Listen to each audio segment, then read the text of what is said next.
আসসালামু আলাইকুম বন্ধুরা, সবাই কেমন আছো? দৈনিকের মতো চলে আসলাম নতুন একটি ব্লগ নিয়ে। তো এখন আমরা বের হবো। গাড়ির 3টা চাকা একটু চেক দিয়ে নিচ্ছি ভালো করে, কোনো সমস্যা আছে কি নেই। সামনের দিকে দেখতেছি সামনে ঠিক আছে, তো পিছের এই চাকাটা দেখতে হবে, তো এই চাকাও ঠিক আছে। দেরি না করে আমরা এখনই বের হয়ে যাব। এখন প্রায় 10টা 10 বাজে। তো কুয়াশা কমার জন্য এতক্ষণ লেট করলাম, কিন্তু কুয়াশা কমার কোনো নামগন্ধ নেই। তো আর দেরি না করে এখনই বের হয়ে যেতে হবে, কারণ গতকালকে আমাদের এলাকার এক ভাই আমাকে বলে রেখেছিল সদর হাসপাতালে যাবে তার ওয়াইফকে নিয়ে। তো এখন আমরা বের হয়ে যাচ্ছি, ভাইয়ের বাড়ির দিকে যাব।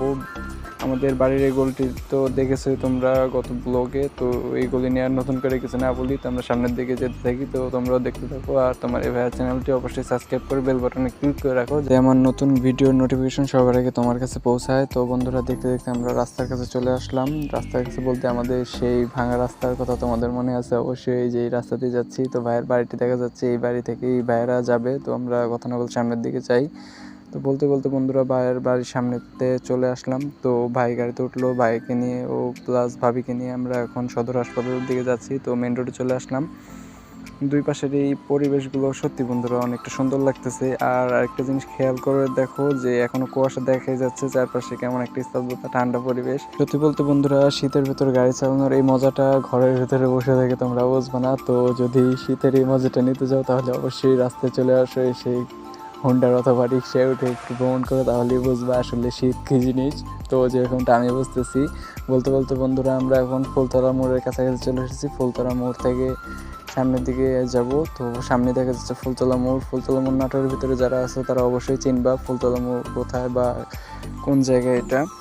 তো বন্ধুরা, এখন আমরা সামনের দিকে যেতে থাকি। অনেক কথাই বললাম। তো আমাদের পিছে থেকে ভাই হঠাৎ করে আমাকে বলতেছে, কি ব্লগ ভিডিও করতেছো নাকি? পরে বললাম যে ভাইকে, হ্যাঁ ভাই, নতুন শুরু করেছে রিক্সা ব্লগ। তো ভাই বললো তোমার চ্যানেলের নাম কি ইত্যাদি। ভাইয়ের সাথে অনেক কথা হলো। বলতে বলতে আমরা উপজেলার সামনে চলে এসেছি। উপজেলা অনেকেই চিনো, আবার অনেকেই চিনো না। যারা বাইরে থেকে দেখতেছো তারা অবশ্যই না চেনারই কথা।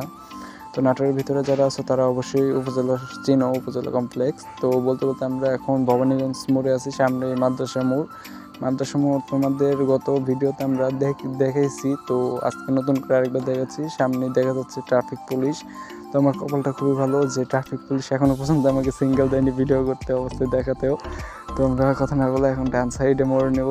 ডান সাইড দিয়ে বাজার হয়ে তারপর সদর হাসপাতালে যাব। তো বন্ধুরা, সে পর্যন্ত তোমরা দেখতে থাকো। তোমার এই ভাইয়ের চ্যানেলটা অবশ্যই সাবস্ক্রাইব করে রাখো। আর কথা যদি কোনো ভুল টুটি হয়ে থাকে অবশ্যই ক্ষমার দৃষ্টিতে দেখবা, কারণ তোমার এই ভাইয়াটা অবশ্যই নতুন শুরু করছে, দেখতেই পারতেছো।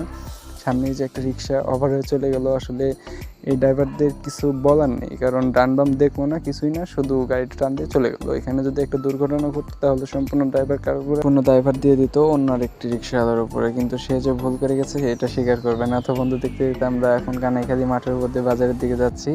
তো বলতে বলতে বন্ধুরা সামনে দেখো, এই যে আরেকজন পার হয়ে গেল, দেখা দেখি নেই ডান বাম, আসলে এদের নিয়ে কথা বলাটাই বৃথা। তো আমরা এখন বাজারের উপরে আছি। সামনের দিকে যে আমরা পিটে মোড়ের রাস্তা দিয়ে নেমে যাব। তো বলতে বলতে দেখো সামনের রাস্তায় চলে আসলাম। এখন আমরা বাম সাইড দিয়ে সদর হাসপাতাল রোডের দিকে নামবো। এই রোডটা মূলত সদর হাসপাতাল রোডই বলা হয় এটাকে। তো আমি নতুন করে নামকরণ করেছিলাম পিটিআই রোড। তো তা না বলি এখন অনেকে চিনবা না হয়তো বা।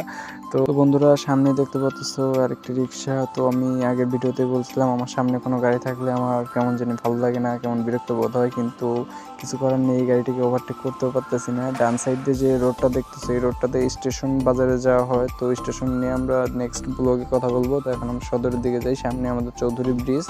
চৌধুরী ব্রিজের পরে আমাদের সেই পিটিআই বাইপাস রোড, কিন্তু আজকে আমরা বাইপাস রোড দিয়ে যাব না, আমরা সোজা যাব, সোজা সদর হাসপাতাল যাব।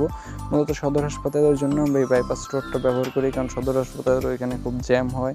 তো আজকে দেখলে বুঝতে পারবো বন্ধুরা বাইপাস রোডটা আমরা কেন ইউজ করি। এই বাইপাস রোডটি সবসময় ফাঁকা পাওয়া যায়, কিন্তু সদরের সামনে দিয়ে গেলে অনেক ভিড় হয়, জ্যাম হয়, কারণ অনেক গাড়ি দাঁড়িয়ে থাকে যাত্রী ওঠানোর জন্য। তো এই যে আমরা সোজা যাচ্ছি, এখন সামনে আমাদের সদর হাসপাতাল। তো ভাইয়াদের নিয়ে চলে আসলাম। বলতে বলতে দেখো বন্ধুরা, এখন সদর হাসপাতালের গেটের সামনে আছি। তো ডান সাইডে সদর হাসপাতাল ঢুকতেছি। সামনে দেখা যাচ্ছে যে আনসার পুলিশ পিস্তল নিয়ে দাঁড়িয়ে আছে, ভালো যে আমাকে আটকায়নি। কথা বলতে বলতে বন্ধুরা চলে আসলাম বাম সাইড। এখন ভাইয়াদের নামিয়ে দিব, নামিয়ে দিয়ে আমি এখন আবার সদর হাসপাতাল থেকে বের হয়ে যাব। তো ভাইয়ারা এখানেই নামবে। তো ভাইয়াদের নামানো শেষ, এখন আমরা সদর হাসপাতাল থেকে বের হয়ে যাচ্ছি। তো বন্ধুরা, তোমরা দেখতে থাকো। আর যদি ভিডিওটি ভালো লেগে থাকে অবশ্যই লাইক শেয়ার করতে ভুলবা না, কারণ তোমরা যত বেশি লাইক শেয়ার করবা তত বেশি তোমার এই ভাইয়াটার ভিডিও বানানোর জন্য বেশি বেশি প্রেরণা পাবে। তো বলতে বলতে আমরা এখন সদর হাসপাতাল থেকে বের হয়ে গেলাম। তো সদর হাসপাতাল থেকে এখন যাব হলো ঘোষপাড়ার দিকে, কারণ কিছু ভাড়া মেরে তারপর বাড়ির দিকে চলে যাবো। মূলত আজকে টার্গেট ছিল ভাইয়াদের সদর হাসপাতালে নিয়ে আসা। তো সদর হাসপাতাল আমাদের নামানো শেষ, ভাড়া দিয়ে দিয়েছে। এখন আমরা ঘোষপাড়ার দিকে যাব। ঘোষপাড়া যে যদি লোকজন পাই তাহলে নিব, আর না পেলে তো কিছু করার নেই, কপাল খারাপ। তো দেখা যাক বন্ধুরা এদিকে কেউ আছে কিনা। সামনের দিকে যেতে থাকি। এটাকে ঘোষপাড়া মোড় বলা হয়। এই যে মোড়টা দেখতেছো এটা হলো ঘোষপাড়া মোড়। তো আমরা সামনের দিকে যাই। বলতে বলতে বন্ধুরা সামনে একজন যাত্রী আমাদের সিঙ্গেল দেয়। তো আমরা তার দিকে যেতে যেতে সে উঠে বললো বয়েজ স্কুলের ওদিকে যাবে। বয়েজ স্কুল নাটোরের ভিতরে অনেকেই চিনো, পুরাতন জিন্না স্কুল যাকে বলা হয়। তো জিন্না স্কুল না, আমরা ভয়েস স্কুলের দিকে যাচ্ছি। এখন সামনের দিকে যাই। এই যে ব্রিজটা দেখো, ব্রিজের পর সামনের যে কলোনিটা দেখছো এটাকে মিরপাড়া বলা হয়, মিরপাড়া মোড়। তো আমরা মিরপাড়া মোড়ের দিকে যাচ্ছি। মিরপাড়া মোড় থেকে ডান দিকে ঘুরতে হবে আমাদের। ধরো মিরপাড়া মোড় থেকে এখন আমরা টার্নিং নিব, যে দেখতেই পাচ্ছো মোড়টা। তো আমরা ডান দিকে এখন টার্নিং নিচ্ছি। ডান দিক থেকে এখন যাব হলো সামনের পালপাড়া মোড়ে। পালপাড়া মোড় থেকে আবার বাম দিকে যেতে হবে। তো বন্ধুরা তোমরা দেখতে থাকো। এই চাচাটা অনেকক্ষণ ধরে সামনে যাচ্ছে, সাইডও দিচ্ছে না। তো চাচাটাকে ওভারটেক করতে হবে। বন্ধুরা বলতে বলতে দেখো সুযোগ পেয়েও গেলাম, চাচাকে ওভারটেক করে এখন আমরা সামনে চলে আসলাম। বলতে না বলতে আরেকটি সাইকেল সামনে হাজির। কয়জনকে ওভারটেক করা যায় বলো বন্ধুরা, সাইকেল তো আমাকে সাইডে দিচ্ছে না। দেখো তোমরা অনেক চেষ্টা করি কিন্তু সাইড দেয়নি এখনো পর্যন্ত। তো আমরা মোড়ে চলে আসলাম, এখন বামের দিকে যাব। সামনে হলো আমাদের ভয়েস স্কুল। তো বন্ধুরা দেখতেই পারো আমরা এখন যাচ্ছি হলো পালপাড়ার উপর দিয়ে। পালপাড়ার উপর হয়ে আমরা ভয়েস স্কুলের দিকে যাব। তো আমাদের জাস্ট পিছন থেকে হঠাৎ করে বললো যে ভয়েস স্কুলের একটু সামনে, অর্থাৎ মেন রোডের দিকে নামবে। তো শুনে একটু এক কথা একটু রাগই হয়েছিল, কারণ বললো একবার যে ভয়েস স্কুল যাবে, আবার বলছে সামনের দিকে মেন রোডের দিকে যাবে। তো আমরা এখন ভয়েস স্কুলের দিকে যাচ্ছি। যদিও ভয়েস স্কুল থেকে অল্প কিছুটা দূরেই, তারপরও এক কথার থেকে দুই কথা বললাম আর একটু কেমন জানি লাগে, বিরক্ত হলে একবারে বললেই হয়তো বা ভালো হতো। তো বন্ধুরা বলতে বলতে এখন সামনে টার্নিং নিচ্ছে। আবার টার্নিং নিয়ে সামনে আরেকটা টার্নিং আছে, ডান সাইডে টার্নিং নিতে হবে, তারপরে ভয়েস স্কুল মোড় দেখা যাবে। তো বন্ধুরা তোমরা দেখতে থাকো। ভিডিওটি ভালো লেগে থাকলে অবশ্যই লাইক শেয়ার করতে ভুলবা না। এই কথাটা বারবার বলতেছি কারণ ভিডিওতে ভিউ, লাইক, শেয়ার এগুলো একটু কম কম দেখা যাচ্ছে। এত কম কম হলে তোমার এই ভাইয়াটা তো ভিডিও বানানোর জন্য প্রেরণা কম পাবে। তো বেশি বেশি লাইক, শেয়ার অ্যান্ড সাপোর্ট করো, বেশি বেশি শেয়ার করো। বাম পাশে দেখতেছো পুরাতন ভয়েস স্কুল। ভয়েস স্কুল ছেড়ে এখন আমরা সামনের দিকে যাচ্ছি, কারণ ওটা বলেছিল সামনের দিকে যে নামবে। তো তার কথাতে এখন আমরা সামনের দিকে যাচ্ছি। মেন রোড থেকে একটু আগেই সে নেমে যাবে। তো এখানে এখন নামার কথা বলেছে। তো আমরা বাম সাইডে সাইড করি গাড়িটি। তো সাইড করার পরে একটু অপেক্ষা করতে হচ্ছে, উনি নামতেছে। তো দেখা যাক ভাড়া কয় টাকা দেয় আমাদের।